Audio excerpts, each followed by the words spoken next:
नमस्कार, मैं विनोद वैष्णव और आप देख रहे हैं न्यूज 21 टीवी एवं पॉजिटिव। आज हमारे साथ मौजूद है ओम प्रकाश वर्मा, जो कि अभी हाल ही में आम आदमी पार्टी फरीदाबाद में शामिल हुए हैं।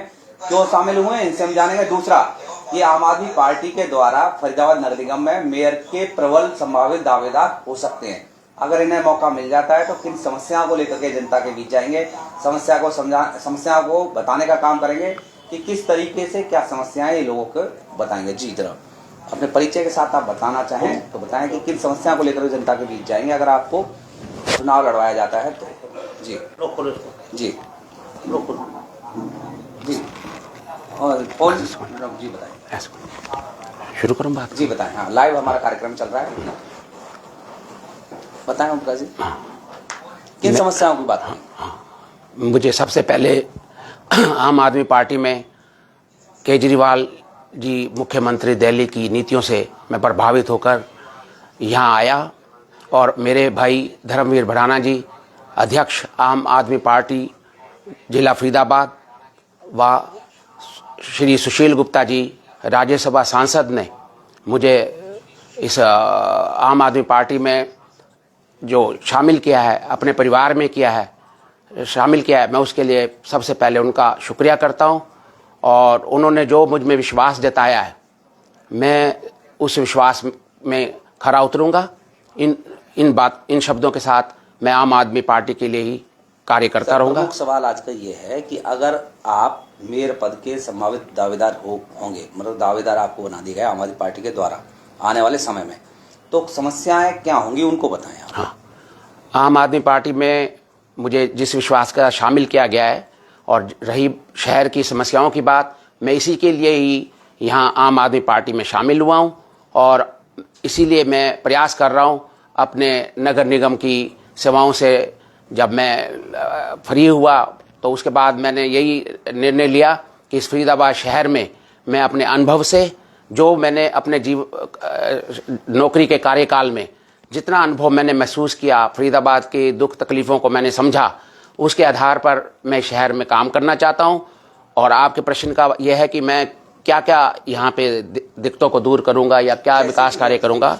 सवाल ये है कि अगर आपको मौका मिलता है चुनाव लड़ने का, तो जब आप जनता के बीच जाएंगे तो जनता को क्या कहेंगे, भाई मैं आपकी इन समस्याओं को दूर करूँगा। प्रमुख समस्या मतलब क्या है नगर निगम फरीदाबाद में? फरीदाबाद नगर निगम में हर फरीदाबाद का शहर का आदमी जब अपने छोटे से बड़े काम तक जाता है तो वो समस्याओं से ही जूझता है, संघर्ष करता है और उसको नगर निगम की नीतियों के बारे में पूरा ज्ञान नहीं होता और वो इस तरीके से कुछ नगर निगम की बनी हुई नीतियां, जो सरकार की नीतियां होती हैं, नगर निगम उन पर चलता है और जिससे हमारे जो शहरवासी हैं उनको दुख तकलीफ होती हैं। जब मैं नगर निगम में रहा तो मैंने इन चीज़ों को सबको अनुभव किया है और यहाँ के शहर की जो दुख तकलीफ़ें हैं, जैसे सबसे पहली बात मैं ये समझाना चाहूँगा कि शहर के अंदर अभी एक छोटी सी बात को लेते हैं कि अब हर आदमी अपना एक घर बनाना चाहता है छोटा सा। जब घर बनाने लगता है तो उसके नक्शे पास नहीं होते, कहीं सब डिवीज़न की दिखते हैं, कहीं क्योंकि कानून की अड़चनें बनी हुई हैं। तो सबसे पहले हम ऐसा करेंगे कि जो बल्लभगढ़ है, ओल्ड है, NIT है, पुराने शहर हैं जहाँ लोग आसानी से घर नहीं बना सकते, उनको नक्शे पास किए जाएंगे ताकि वो आसानी से नक्शे पास कर सकें, ताकि जो ये भ्रष्टाचार करके या उनको डरा धमका के वो बेचैन होकर अपना घर नहीं बना सकते, वो अपनी खुशी से और अपना आशियाना बना पाएंगे। और साथ ही जो आप देखते हैं कि फरीदाबाद की 50 साल 60 साल से जो बड़ी बड़ी पार्टियों ने हुकूमत करी, उनके नुमाइंदे यहाँ पर आए, उन्होंने देर सवेर अपने ही पार्टी को, अपने पार्टी के जो आका हैं, उनके परिवार हैं, उनकी सेवा में अपना जीवन लगा दिया। फरीदाबाद की जो जनता थी उसको भूल गए, उनको अनदेखा किया और फरीदाबाद की जो समस्याएं हैं उनकी तरफ बिल्कुल नहीं देखा। और आज यही कारण हुआ कि फरीदाबाद की बहुत दुर्दशा हो गई। सड़कों पे चलेंगे तो सड़कों पे आपको बहुत मुश्किल होगा सड़कों से चलना, तंग रास्ते हो गए, सड़कों का निर्माण सब टूटा हुआ है, इसका जो निर्माण हो रहे थे अधूरे पड़े हैं। और जहाँ पर ख़ास तौर पर फरीदाबाद में बारिशों में पानी, बारिश का हमारे गरीब झुग्गियों में, छोटी नीचे के क्षेत्रों में चला जाता है, उसके निकासी पर सबसे पहला ध्यान दिया जाएगा। और उसके साथ साथ शहर के अंदर रास्ते चौड़े हों, सड़कें अच्छी हों, सीवर की सुविधाएं बढ़ती हुई आबादी के साथ अभी अपडेट नहीं हुई हैं, उस हिसाब से बनाई जाएं, पीने का पानी स्वच्छ मिले लोगों को। अभी पानी बहुत है हमारे पास, सुख साधन सारे हैं, सुविधाएं सारी हैं नगर निगम के पास, बट जनता यहाँ की वंचित है। और ये आम आदमी पार्टी का अगर मुझे मेयर का आशीर्वाद देते हैं, मुझे मेयर के लिए यहाँ उतारते हैं, तो मैं अपने अनुभव से यहाँ की जो मूलभूत सुविधाएं हैं वो सब मैं इस शहर को बिल्कुल उपलब्ध कराऊंगा। क्योंकि मैं नगर निगम में 4 दशकों तक सेवा किया है, मुझे मालूम है कि यहाँ की जनता की क्या तकलीफ़ें हैं, कैसे इन लोगों को सुख मिल सकता है। और यहाँ पर जो विकास कार्य हैं, ख़ास तौर पे अभी मेरे पास 64 तरीके की परियोजनाएं हैं। मैं आज अगर खुलासा करूंगा तो आप समझेंगे कि बहुत बड़ी बातें मैंने कर दी, परंतु वो 64 परियोजनाएं एक दो बता दो। हाँ, 64 परियोजनाओं में मुख्य आप देखेंगे शहर की सड़कों का बिल्कुल हाईटेक इसका नवीनीकरण किया जाएगा, सूखी झीलों को फिर हरा भरा किया जाएगा, एयरपोर्ट तक के रास्तों को बहुत सुगम और सरल बनाया जाएगा, ताकि आप देखते हैं फरीदाबाद के आसपास के शहर हमारे हैं, गुड़गांव हैं, नोएडा हैं, बाद में पनपे और आज फरीदाबाद से कहीं आगे निकल गए। कभी हमारा फरीदाबाद शहर एशिया के नक्शे के ऊपर सबसे पहले औद्योगिक नगरी था।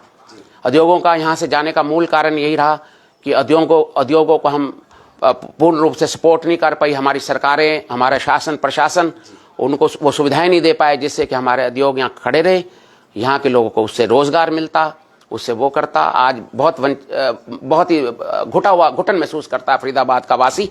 और अगर मुझे आम आदमी पार्टी अपना आशीर्वाद देगी, आम आदमी पार्टी ने मुझे अपने परिवार में शामिल किया है और मैं बिल्कुल आम आदमी पार्टी के प्रति समर्पित होकर अगर मेरे को मेयर का सेवा का मौका देते हैं तो मैं बिल्कुल विश्वास दिलाता हूँ। अच्छा, ओम प्रकाश वर्मा ही क्यों अच्छा उम्मीदवार होगा? ओम प्रकाश वर्मा को ही क्यों चुने आम आदमी पार्टी? नंबर 1। दूसरा, अगर आपको मौका मिल जाता तो जनता आपको क्यों चुने? हाँ जी, मैं फरीदाबाद में अपने बचपन से यहाँ रहा हूँ, इसी मिट्टी में पला बड़ा हूँ। मुझे फिर मैं नगर निगम में 4 दशकों तक मैंने सेवा की है, मेरे पास बहुत बड़ा अनुभव है। और इस शहर की जनता ने आज अगर कोई चुनाव लड़ने के लिए मेयर का आएगा तो सोचेगा अब मैंने मेयर का चुनाव जीतना है तो 3-4 महीने में लोगों के में जाऊं, वादे करूं, काम करूं और उनको मैं आकर्षित करूं। मुझे किसी को आकर्षित करने की आवश्यकता नहीं, मुझे जनता बहुत प्यार करती है। मैंने बचपन से और फिर नगर निगम में आया ही इसीलिए था कि जहाँ मैंने बड़ा हुआ हूँ वहीं जाके मैं अपने शहरवासियों की सेवा करूँ। और आप फरीदाबाद पूरे क्षेत्र में, चाहे वो बल्लभगढ़ का जोन हो, चाहे ओल्ड जोन हो, चाहे वो NIT का जोन हो, साथ के लगते हुए गांव, बस्ती, झुग्गी झोपड़ी, हर जगह पर मैंने अपने 40 वर्ष के लंबे अंतराल के दौरान 2-2 साल, 3-3 साल हर गली मोहल्ले में मैं गया हूँ। अगर आप आज किसी और पॉलिटिशियन को सोचेंगे तो उसको बड़े मेन रास्तों का ही नहीं पता ये रास्ता कहाँ जाता है। अगर आप मेरे से जानेंगे तो मैं यहाँ से बैठे हर इलाके की गली और वहाँ की क्या दुर्दशा है, वहाँ पे क्या विकास कार्य होना है, कहाँ पे पानी का जमाव होता है, कहाँ पे सीवर पानी बारिशों में बाहर निकल आता है, लोग उसमें चलते हैं, इस तरीके की अनेकों समस्याओं से जूझता है हमारा शहरवासी। और अगर आम आदमी पार्टी मुझे सेवा का मौका देगी तो मैं आम आदमी पार्टी को भी मजबूत करूंगा। यहाँ के सबसे पहले शहर के लोगों की जो आप देखते हैं स्लम क्लस्टर हैं, झुग्गी झोपड़ियाँ, और एक बच्चा जन्म लेता है उसको भी वो अधिकार है देश में एक अच्छे नागरिक जीने का, या रेल की पटरियों के पास जीवन जीता है या गंदे नालों के साथ बनी हुई झुग्गियों के में अपना जीवन गुजार देता है, जिससे हमारे देश शहर में सिविलाइजेशन में दिक्कत होती है। तो आने वाले टाइम में हम स्लम क्लस्टर्स की अगर जो बस्तियां हैं, जो जहां अगर अच्छा लगता है कि वो वहां रह रहे हैं, वहां के लोगों का हम उनकी इच्छा पूछेंगे, पर अगर वो अपनी इच्छाओं के अनुसार अगर वो वहीं रहना चाहते हैं तो हम उनको रेगुलराइज कराएंगे, उनको नक्शे पास कराने का, उनका विकास, जैसे दिल्ली के साथ लगते हुए इलाकों में अवैध कॉलोनियों में सड़कें, पानी, सुविधाएं सब दी गई हैं झुग्गी झोपड़ियों में, वो सब देंगे। अगर कुछ ऐसी जगह होंगी जहां पर बिल्कुल गंदे नाले हैं, जीवन जीना बिल्कुल दुभर है, तो उनके लिए हम अपने नगर निगम की, मुझे ज़मीनों के बारे में पूरा ज्ञान है, मैं वो चिन्हित करूंगा और वहां पर हम उनको रहने के लिए 2 BHK अच्छे घर देंगे। ये नहीं कि एक छोटा सा जनता फ्लैट बना के घोंसला दे दिया। हर आदमी को समान जीवन जीने का अधिकार है। जो हमारे बच्चे आज जन्म ले चुके हैं और जो जन्म लेंगे, सब इस शहर के अंदर आकर गर्व महसूस करेंगे। और हमारा जिन्होंने, आप मानते हैं नगर निगम में भ्रष्टाचार है? आज देखो, कोई जमीन का टुकड़ा नहीं है जहां दीमक ना हो, वहां छिड़काव करना पड़ता है। इसी तरीके से केवल नगर निगम नहीं है, यहाँ बिजली विभाग हैं, हुड्डा डिपार्टमेंट हैं, अन्य सरकारी विभाग हैं जिनकी तरफ हमारी नज़र भी नहीं जाती। सब जगहों पर क्योंकि राजनीतिक हस्तक्षेप बहुत है। सब पहले लोग मेहनत करके अपनी काबिलियत से नौकरियों पर आते थे। आज बड़े बड़े सियासतदान जिनके पास ताकत होती है वो अपने लोगों को जॉब पे लगा देते हैं, नौकरियां दे देते हैं। उनमें थोड़ी दया की कमी होती है, उनमें जनता के प्रति समर्पण सेवा करने की थोड़ी सी दिक्कत होती है। तो मेरा मानना यह है कि हर आदमी को समान अधिकार मिले और आने वाले समय में हम जो ये भ्रष्टाचार शब्द सुनते हैं इसको बिल्कुल दीमक की तरह छिड़काव करके इसको बिल्कुल यहाँ से हम हटा देंगे और नए ऊर्जा के साथ, नए उद्देश्य विश्वास के साथ अपने शहर फरीदाबाद को एक सुंदर सुविधाओं से भरपूर आप देखेंगे कि भारत के नक्शे में एक उभरता हुआ शहर आपको चंद ही महीनों में दिखेगा। आप एसडीओ के पद पर कार्यरत रहे नगर निगम फरीदाबाद में, जी। इस वजह से आपको छोड़नी पड़ी जॉब? ऐसा है, किया गया। मैं उन पीछे की बातों को मैं ज़्यादा जानना नहीं चाहता हूं, क्योंकि मुझे अब भविष्य का फिक्र है अपने शहर की। अगर मैं अब सोचूं कि मेरे शहर में 20 साल पहले लोग सड़क के गड्ढे में थे, तो आज मैं उन चीज़ों को नहीं देखूंगा। मैं ये देखूंगा कि आज मुझे वो सड़क का गड्ढा कैसे भरना है, सीवर के ऊपर हटा हुआ मेन हॉल का ढक्कन मुझे कैसे लगाना है। अभी आप देखेंगे मथुरा रोड पे भी चंद दिनों पहले एक नौजवान बैंक के फाइनेंस के थे, बहुत युवा, और एक मेन हॉल का ढक्कन भी सही तरीके से नहीं रखा हुआ था, जो मेट्रो के पिलर से टकरा के उनका जीवन समाप्त हो गया।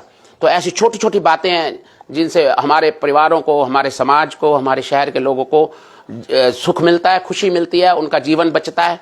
और आने वाले समय में जो हमारे और आने वाली नस्लें हैं वो भी हमारे अच्छे, अगर हम अच्छे काम करेंगे, शहर को सुंदर बनाएंगे, तो हमारे पद चिन्हों पे चल के शहर को वो और ऊंचाइयों पर लेकर जाएंगे। ओम प्रकाश जी, अगर आपको मौका मिल जाता है, जनता आशीर्वाद देकर के, मतलब सारी चीज़ों के बाद कह रहा हूँ कि मेयर अगर बना देती है, तो ऐसा कोई मन की कोई ऐसी इच्छा है जो आप करना चाहें सबसे पहले इस फरीदाबाद के लिए? हाँ, नगर निगम फरीदाबाद। हाँ, मुझे निश्चित रूप से ये फरीदाबाद की जनता प्यार देगी, आशीर्वाद देगी, क्योंकि मैं उन 2-4-6 महीने के सेवा करके नेता बनने वाले लोगों में से नहीं हूँ।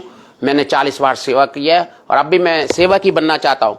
और अगर एक राजनीतिक घराने में अगर कोई मेयर बनता है तो एक घर का मेयर बनता है। मैं विश्वास दिलाता हूँ कि पूरा शहर जो है मेयर बनेगा, उनकी शक्तियाँ, अधिकार उतने ही होंगे जितने मेरे होंगे।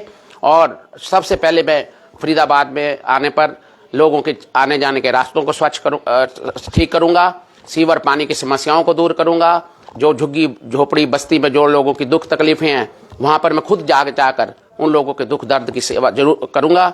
और जो हमारी उद्योग यहाँ से चले गए, पलायन कर गए, और हमारा शहर का युवा बेरोजगार है, आज कैसे कैसे अपनी रोजी रोटी कमाता है, उनके परिवार उनकी उम्मीदों को देखते हैं जब पढ़ लिख कर आता है, तो सब उद्योगों को वापस लाने का प्रयास किया जाएगा।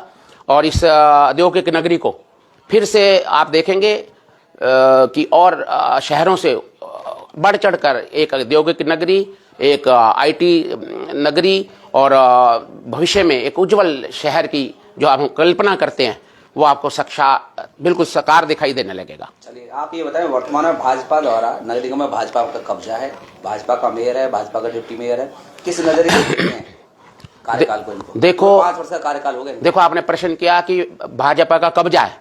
इन लोगों ने कब्जे तो किए, इन्होंने अपने अधिकार, अपनी शक्तियों को तो हासिल किया, अपने अधिकार जमाए औरों के ऊपर, अपने कर्तव्यों को नहीं समझा। और यही कारण हुआ आज आप देखते हैं फरीदाबाद का नगर निगम हमारे भारत देश में सबसे अमीर नगर निगम माना जाता है। और सुविधाओं से और आम जनता के सुखों से वंचित है यहाँ के लोग। तो अगर ये सरकारें बीजेपी की जैसे आज यहाँ पे काम करती तो फरीदाबाद की ये दुर्दशा ना होती। मुझे ज़्यादा कुछ बताने की ज़रूरत नहीं है। और मैं जैसे ही मेरे को आप लोग, यहाँ की जनता, आप सभी, आम आदमी पार्टी मुझे आशीर्वाद देगी, मैं आम आदमी पार्टी के लिए और आप शहरवासियों के लिए, आप प्रेस के जो है लोकतंत्र के मजबूत वो हैं, खंबा है। मैं आपको यहीं पर कोई वादा नहीं करता हूँ, कोई लोगों को उम्मीद जताने की बात नहीं करता हूँ जैसे और पार्टियां करती हैं। मैं वचन देता हूँ कि अगर आज जैसे मुझे आप पूछ रहे हैं कि शहर में क्या होगा क्या नहीं होगा, और उसके बदले मैंने आपको बहुत सारी बातें बताई, वो सब करके दूंगा आपको, ये मैं विश्वास दिलाता हूं। बता दी। अगर मान लो आपको शामिल कर लिया आम आदमी पार्टी ने और टिकट ही नहीं दी तो क्या करेंगे, लड़ेंगे चुनाव फिर भी आप? देखो, जब इंसान एक परिवार में शामिल होता है तो अपनी निजी सुख त्याग देता है, अपने बच्चे, परिवार, माता पिता के लिए सब कुछ त्याग देता है। आज आम आदमी पार्टी में भाई धर्मवीर भड़ाना जी ने, मेरे राज्यसभा सांसद सुशील गुप्ता जी ने, संगठन मंत्री श्री ओम प्रकाश गुप्ता जी ने और केजरीवाल जी और जो शीर्ष नेता, उन्होंने भी फोन पर मुझे आश्वस्त करके मुझे अपने परिवार में शामिल किया। अगर उनके इच्छा होगी, जो आम आदमी पार्टी की इच्छा होगी वही मेरी इच्छा होगी, क्योंकि मैं आम आदमी पार्टी में स्वार्थों से नहीं जुड़ा हूँ। मैं उनकी नीतियों को देखा है। दिल्ली में लोगों को स्वास्थ्य की, शिक्षा की ढेरों सुविधाएं झुग्गी झोपड़ी में मिल रही हैं, वो मेरे शहर को भी मिलेंगी और उससे बढ़ चढ़कर जो मेरा अपना अनुभव है वो मैं आम आदमी पार्टी को मैं देकर मजबूत करूंगा। और मुझे पूर्ण विश्वास है कि एक बार मेयर बनने के बाद में इस शहर की जरूर कायाकल्प हो जाएगी। चलिए, आपने विस्तार से सुना ओम प्रकाश वर्मा, जो कि हाल में आम आदमी पार्टी में शामिल हुए। उन्होंने विस्तार से अपना विजन मिशन बताया कि किस तरीके से वो काम करेंगे अगर उन्हें मौका मिल जाता है। दूसरा, मैं आपको बता दूं, ये नगर निगम फरीदाबाद में एसडीओ के पद पर कार्यरत थे। कुछ वर्ष पूर्व भी इन्होंने अपने जॉब को छोड़ करके राजनीति में, समाज सेवा में इन्होंने इच्छा जाहिर की और आम आदमी पार्टी में इन्होंने शामिल हुए। आप सभी इनकी बातों से समर्थन करते हो तो इनका साथ जरूर दें, अन्यथा आपकी अपनी मर्जी है। वोट का इस्तेमाल जरूर करें। कोई भी जो भी दर्शक हमारे जहां से सुन रहे हैं, अभी 5 राज्यों में चुनाव है, वहां पर वोट का इस्तेमाल जरूर करें। आप सभी हमारे साथ जुड़ रहे, बहुत बहुत धन्यवाद।